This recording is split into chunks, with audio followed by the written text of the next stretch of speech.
We're back for part 2 of March Madness UFC Pound for Pound edition.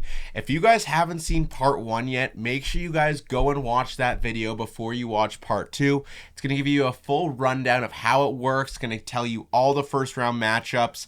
And it's just an awesome video, to be honest. So Not biased. Not biased at all.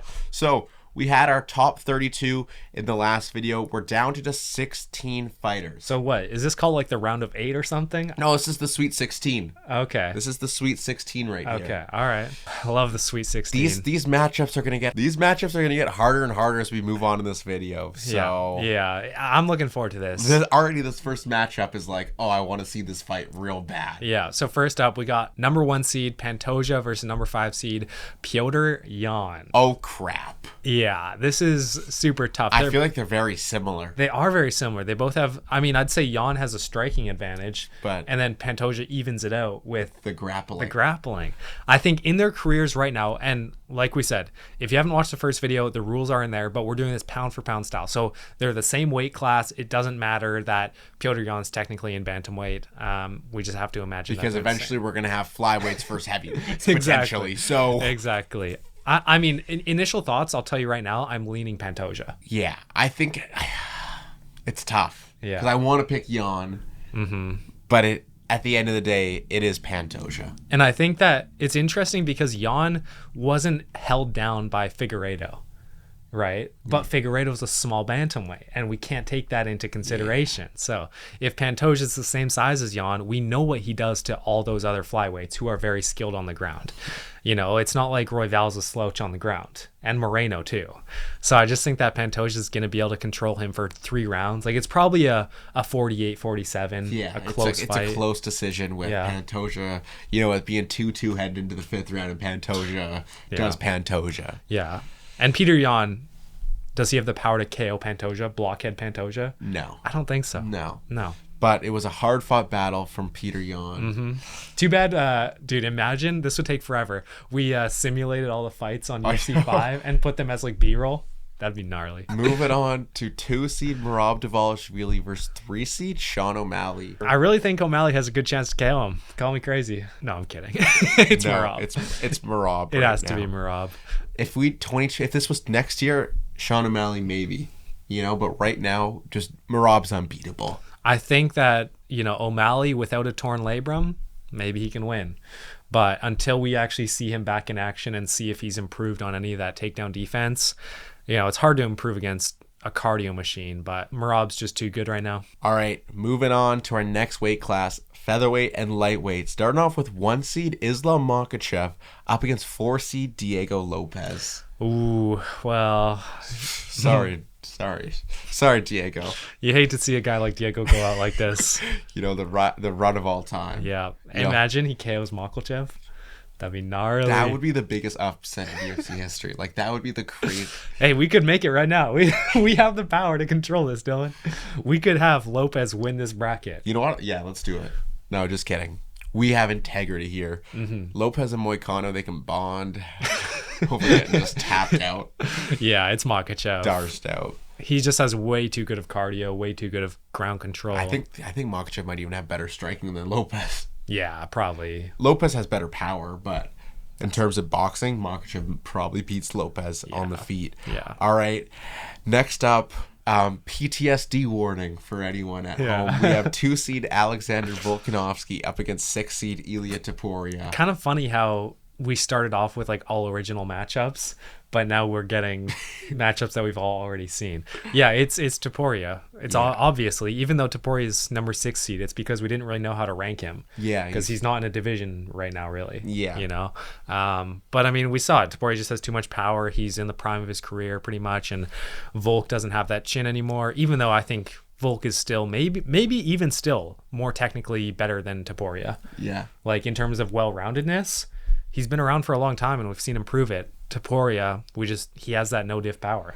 I think that this has been really interesting because we thought that these second-round matchups, as we got further on, would be harder, but these have just been easy. Yeah, they have. And I'm not seeing anything hard yet. Yeah.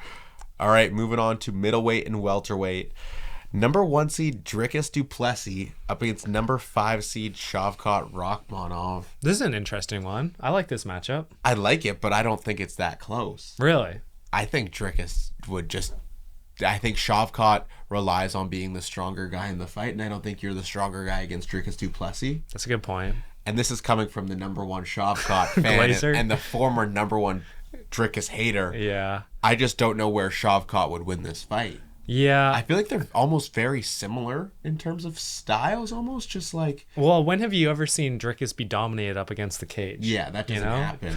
Yeah, I don't see him getting smudged up against the cage. And he's not getting knocked out. No, yeah. He's not getting submitted. Shavkat's best chance would probably be... a knockout. Really, I was going to say like on the ground. Submission, because it's like Dricus is taking himself down sometimes. Yeah, you know, that's true. He ain't got the best IQ in the ring, or the octagon sometimes. But yeah, it's again one of those matchups where I think you might be taking the weight into it a little bit. You know, like don't take the weight into it. Skill for skill, Shavkat has better clinch game. Shavkat's the more skilled fighter, but I still think in a fight between the two of them, I think I lean Dricus. Yeah, I think Dricus can game plan as well. He's probably seen, you know, if they were to do this matchup, he'll watch the tape, see the holes in Shavkat's game, you know, expose him a little bit, and ultimately break him. Yeah, you going Dricus as well? Yeah. All right. You have to, I think. I think Dricus has proven a lot more as well. Yeah, you know? He's got 4 or 5 wins bigger than Shavkat's biggest win. Exactly. All right, moving on. Number 7 seed, the Cinderella story of this video. Khamzat Chimaev up against number 3 seed Sean Brady. I've never been more excited to see Sean Brady lose a fight. Oh, really? Wait, what is going on here? Wait, what? Wait, you're not picking Sean Brady to win the bracket? No. Look, call me crazy. It's a closer fight than you think. It is I think it actually would be closer. Mm-hmm. Especially at welterweight or, you know, whatever. Well, welterweight Khamzat. Welterweight Khamzat. We're not counting weight cutting stuff in this because... Walter White, Khamzat. Khamzat had the perfect cut. Mm-hmm. So... Okay, yeah, Khamzat with the perfect cut, he probably wins. Yeah. Honestly. Probably he wins.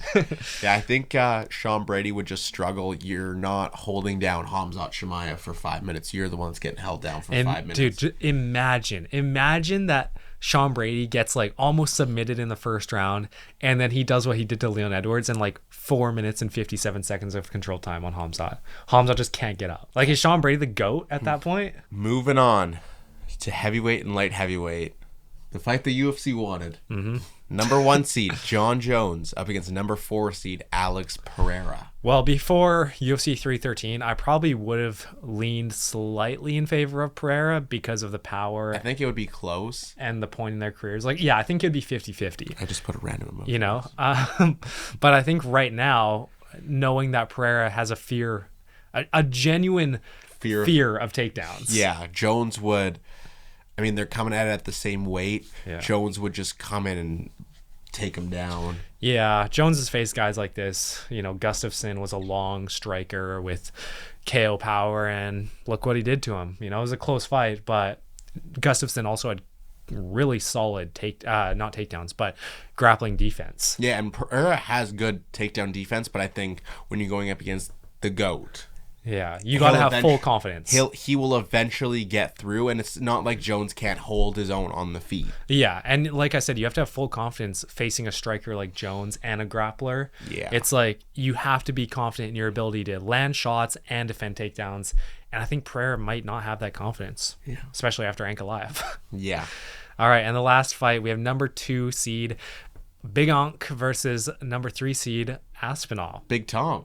Yeah, Big Tom versus Big Aspinall. Big Ank versus Big Tom. Oh, this is a good fight. I actually have no idea. Yeah, I think that same weight class, Tom still has speed advantage, I want to say. Yeah. But Ankalaev he's sneakily fast. He is sneaky fast, but I think Aspinall is probably faster. And a little bit more power. Definitely more power. And he has, you know, the takedown defense and threatens takedowns of his own. Yeah, I think like the submission and like I think just overall, I don't see a finished threat with Ankalaev in this fight, but I do see a finished threat with Aspinall. Like I think Aspinall could finish Ankalaev, where I don't think Ankalaev could finish Aspinall. Yeah, especially because at heavyweight, The only time we've seen Aspinall kind of in trouble would be against Pavlovich, like in the first minute. But Ankalaev don't have that type of power. Well, and also with Ankalaev is the top tier opponents he's faced. So Rakic and Pereira are the only two people I'm going to talk about. Yeah. And Jan hasn't finished any of them. All Tom has done is finish the top guys in heavyweight. Yeah, it's true. You know, and if Ankalaev's not finishing a guy like Rakic, you put Rakic in Tom's division, he's finishing him in a minute. We'll go with Tom. I think I lean Tom Aspinall just because also Tom's not worrying about the threat of the takedown because his BJJ is good enough that he could even win ground exchanges. Yeah, I agree with that. I think it's interesting how like the guys with really good jiu-jitsu and submission threats often like negate the really good wrestlers, like Gilbert Burns versus Hamza Chimaev. Yeah. So I think I like Aspinall in this matchup quite a bit, actually, the more I think about it. All right. Where are we starting? Moving on. The flyweight and bantamweight final. The Sweet Eight, as they call it? Elite Eight. Oh, Elite Eight, sorry. The Elite Eight. As you can tell, I've never watched March Madness. Number 1 seed, Alexandre Pantoja up against 2 seed Merab Dvalishvili. And if you were to ask us pre-311, it's Pantoja all day. Post-311, it's tough. It's a lot closer. It's very close. I think this is probably, depending on the night, might go differently. I think Merab might have a little bit more consistency throughout rounds. You know, I feel like his cardio is always going to be good. Pantoja, it's like, well, he always looks tired after a couple rounds, even though like, but then pulls it together for the fifth. But can you beat Merab in the fifth? Yeah, that's what I'm saying. Like he does always look pretty decent in the fifth, but you're never confident that he's going to be able to like really hold it down. You know, against Urseg, we weren't confident that Pantoja was going to be able to lock it in for the 5th round. Yeah. And we were cheering for Urseg. So, but I think also is like, if you're Merab and you have I don't want to say a slow start, but I would say maybe he had a slow start against Umar. He allows himself to kind of get beaten. Yeah. You give up the first 2 rounds to Pantoja.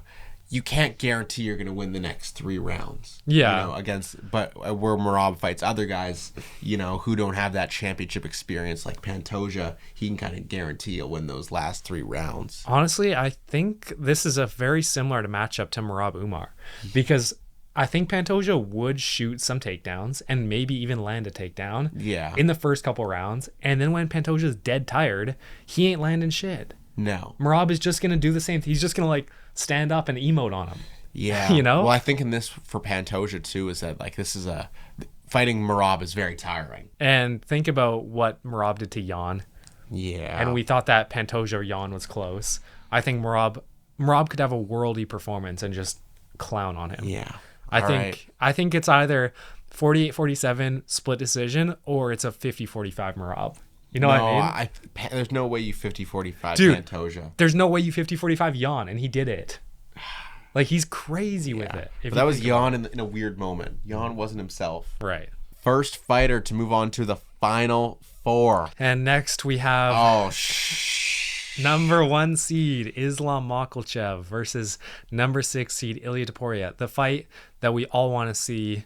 Should we move on from this one? Should we do this one last? No, because this is going to come down to rock, paper, scissors. Oh, okay. Yeah, all right. That's fair. But we're not taking weight class. Ooh, that's a good point, actually. Shoot. Yeah, because the talk is Topuria big enough to handle the strength of Makhachev? I think it's still pretty even. You know? I think I still lean Islam. Yeah. All right. Well, then let's do rock, paper, scissors because you know where I stand. Yeah. Like, there's no point of us sitting here arguing for 5 minutes, wasting your time to come to the same conclusion. All right. I'll shoot. All right. Let's go. All right. Yeah. Ready? Why? No, hold on. What are you doing? So actually, in my second... Why are you in my head? In my second year of university, for my public speaking class, I did... big presentation on how to win rock, paper, scissors every time. Yeah. Oh my goodness. So you've looked into my soul and you know what I'm gonna pick? Yeah. Okay. All right. It would be embarrassing if you lost this. All right, ready? Rock, paper, scissors, shoot. He's too good. All right. Topuria's gone. Another just tough matchup. Moving on. Number 1 seed Dricus du Plessis up against number 7 seed Khamzat Chimaev. Yeah. The Cinderella story, will it continue? What? Oh, against the 7 seed? Yeah. I don't know if he should realistically 2 seed, you know? Yeah. Him over Bilal. I mean, he beat Bilal in the first round. I think it's a good fight. This is the fight that we want to see happen. Dricus probably has a little bit of a cardio advantage. He's looked great in 5-round fights for the last 2 or 3 fights now. Chimaev, we haven't really seen in a 5-round war. We've seen him in 3-round wars, and he hasn't looked great. But, you know, the weight cuts and the health issues, assuming that Chimaev comes in perfectly healthy, he probably gets a submission. Yeah, if you're Khamzat Chimaev and you come in at 100%, I don't see a world where he loses. The biggest issue with him is not coming in at 100%. Yeah. Dricus by weight miss. We can't trust Khamzat to show up to the finals of this March Madness bracket. No, he has assured us that he will make weight. All right. Then we'll go Chimaev. I think that's the only logical answer. Don't want to get cooked too much. And then It just doesn't get easier. last matchup here for this round. Dream matches. These are all fights I think we predicted would happen this year. Yeah, Jones versus Aspinall. Jones first seed versus Aspinall number 3 seed. Another great fight. I mean, I stand with Aspinall. You have to. I think if you watch back that Miocic fight, Miocic landed shots on him, bro, which is wild, and like big shots too. And Jones looked very much slow. We're assuming that this is and it's another 6 months to a year later. Yeah, for Jones. Yeah, he's not getting any younger. Wanting a 6-month camp. I think Tom Aspinall's been in the gym grinding, and Jones has been like kind of touring, showing up at the Young LA events. And for the same reason that you pick Aspinall over Ankalaev, I think you have to keep that reasoning going for Aspinall over Jones. Yeah, I think it's Aspinall. I think it's close, and I hope we do get to see this fight, but I think people are probably raging right now. How are they taking, a minute to do the big 4 matchups? It's like, or the Sweet 8 or Elite 8 matchups. It's because we've talked about these in 100 videos. Exactly, so yeah. We already kind of know where we stand on these fights. Yeah, this video would be 2 hours long if we went in depth. All right, the final 4. Starting off, who's coming out of the bottom 4 weight classes? Number 2 seed, Merab Dvalishvili, up against number 1 seed, Islam Makhachev. Dude, he's gonna fraud check another Dagestan fighter. Makhachev slows down in the later rounds. Think about the Volkanovski fight. But Merab ain't German suplexing, kissing the back, and selling on Islam Makhachev. That's what you think.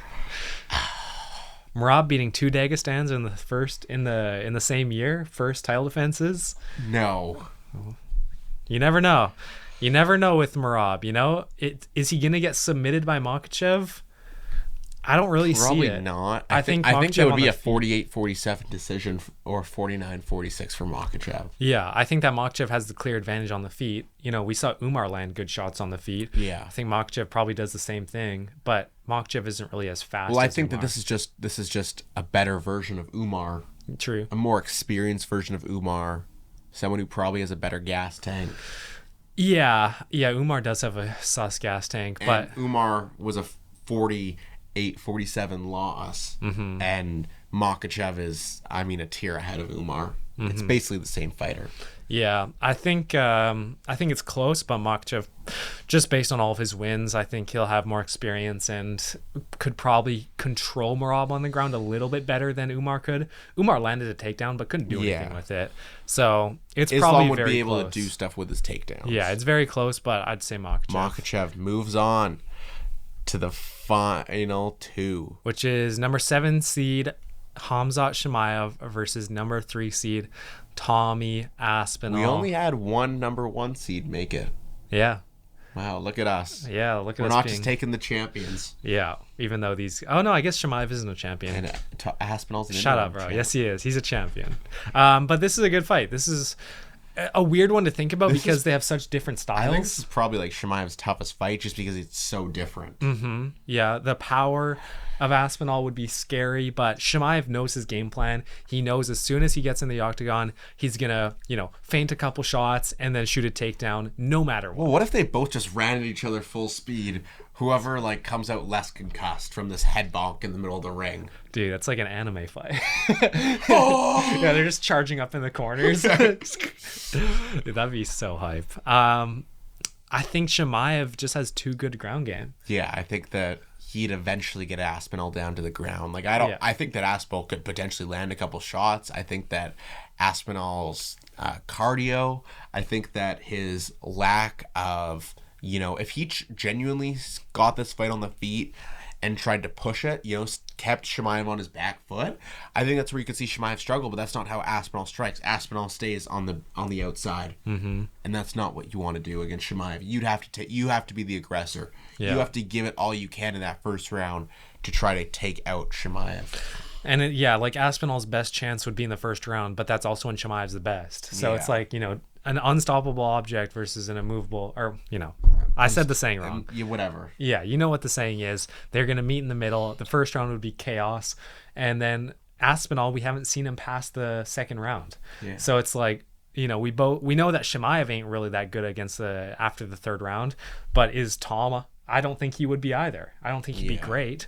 Probably be okay. And then I think at that point it goes Chimaev, they're both tired. Chimaev just takes him down and kind of just sits on him, lays on. Yeah, and Chimaev has a really good chin as well. We saw Gilbert Burns and Kamaru Usman test that, and Chimaev came out alive. So yeah.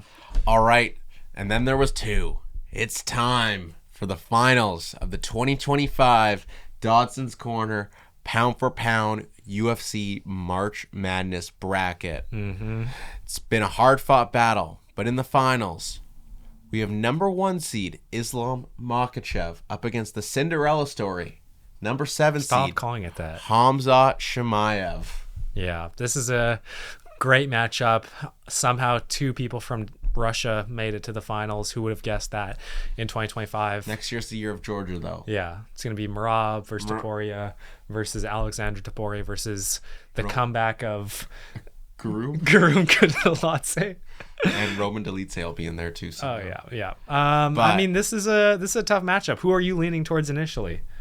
You know who I'm leaning to initially. Well, I'm leaning towards Makhachev. I'm leaning towards Khamzat, but we're not. I don't want to rock paper scissors the final. Tell me your reasoning why you would pick Chimaev in this fight. I think that Islam has the advantage here on the feet. Yeah, for sure. But I think that Khamzat Chimaev has the advantage here on the ground. Yeah.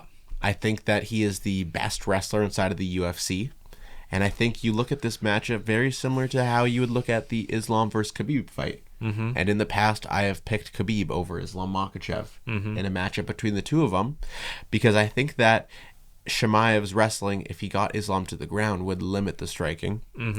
I think that him dominating on the ground would take away a lot of Islam Makhachev's cardio, his stamina in this fight. He would tire him out on the ground, which, then slows down the striking. I think that Islam would not be able to submit Chimaev. I also don't think he'd be able to knock out Chimaev. Yeah, no, I don't think there would be probably any finishes in this fight. Maybe like the most likely thing would be Chimaev by submission. Yeah, but I don't see that at all. I think that the only thing that is if this does go decision, you have to think the decision favors Makhachev. Yeah, well, that's why I think I would lean Makhachev, because if you look at, it's kind of like the opposite of Pereira Ank, where I feel like in Pereira Ank, they both had really good striking. The difference was Ankalaev had a higher level of wrestling compared to Pereira's. Like the difference in those skill sets, the difference was higher for Ankalaev's wrestling compared to Pereira's wrestling. Yeah. You know what I mean? Whereas their striking was like, Pereira might be a little bit better striker, but he's not that much better. I feel like this is how I'm kind of feeling against Makhachev. They're both good, really, really good wrestlers. Chimaev might be... they're probably the two best in the UFC. Exactly. Chimaev might be this much better than Makhachev at wrestling, but I think Makhachev's striking is probably a little bit more. Yeah, and I think for me, at the end of the day, I'm still going to stand on the fact that Khamzat Chimaev is the most dominant fighter inside of the UFC. I think he's probably the best fighter inside of the UFC. But that doesn't mean that the best fighter always wins. Yeah, that's true. And I would say, I don't know if this is a comparable example, but Islam Makhachev, when he had an opponent who was on a full training camp, but also a short notice replacement, who you're expecting him to dominate. He did that in Renato Moicano. Chimaev had a 8 days replacement in Usman off the couch and went to an all-out war. Yeah. You know, and I know we always talk about the health issues with Chimaev, which is inevitable, but it's just like, that's all we have to go off, you know? Yeah. It's tough when most of his fights, at least in the past couple of years, have been riddled with excuses. We're in overtime. Tied game. Lucas, who are you voting for to be the champion? I'm still gonna go with Makhachev. As boring as it is to have the number one pound for pound fighter win the bracket, I guess this proves that he deserves it. I'm also gonna go Makhachev. So your winner of the 2025 Dodson's Corner UFC pound for pound March Madness bracket is no other than pound for pound number one fighter in the world, lightweight champion Islam Makhachev. But we all know he's ducking Conor McGregor. True. That's why he wasn't Don't on get me this list. started right now. Should have thrown Conor in there, like a meme tier. Yeah. Conor versus Chandler. Patty versus someone. How do you feel? Like, are you surprised? Well, am I surprised? No. I think we had some fun matchups on here. It's impossible to actually predict how these fights would go. You know, Lopez might have KO'd Makhachev in the earlier seed. You never know. You never know. You know, Volk might have outskilled Topuria and then gets a rematch against Makhachev. But I think it's based on like probability. I think Makhachev should win this. Yeah. Now it's up to you guys. Go down to the comments. Let us know who you think should have won. Who, if you were following along with your own bracket, you know, if there was any of you guys out there with your own bracket following along, who won your pound for pound March Madness bracket? Please let us know. If you guys like this, let us know so we can do this again next year, next March, when we're still kicking it. You know, maybe we'll have 5,000 subscribers by then. You never know. That's going to wrap it up for us today. Make sure you guys go down, subscribe, because this took a lot of work. It was a lot of filming, so we'd really appreciate a subscription. We post UFC content every single day, and we'll see you guys next time. Peace. See ya.